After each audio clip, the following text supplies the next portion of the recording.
వరలక్ష్మి వెన్నెల కనిపించటం లేదు అని చెప్పేసైతే పాంప్లెట్ వేసి దాని మీద తన ఫోన్ నంబర్ రాసిపోయి అన్నింట్ల దగ్గర అంటిస్తూ ఉంటుంది.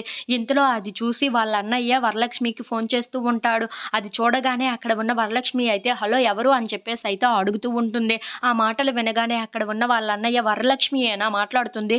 హలో అని చెప్పేసైతే అంటూ ఉంటాడు. ఆ మాటలు వినగానే అక్కడ ఉన్న ఆ వరలక్ష్మి అయితే అవును నేను వరలక్ష్మినే మాట్లాడుతున్నాను. మీరెవరు అని చెప్పేసైతే అడుగుతూ ఉంటుంది. ఇంతలో అక్కడ ఉన్న వాళ్ళ అన్నయ్య హలో నేనమ్మా మీ అన్నయ్యను అని అనే లోపే అక్కడికి ఒక దొంగ వచ్చి తన ఫోన్‌ని లాక్కొని తీసుకొని వెళ్ళిపోతూ ఉంటాడు. ఇంతలో అక్కడ ఉన్న వరలక్ష్మి ఎంత హలో, హలో అని చెప్పినా వినిపించకపోవటంతో అక్కడ ఉన్న వరలక్ష్మి అయితే చాలా బాధపడుతూ ఉంటుంది.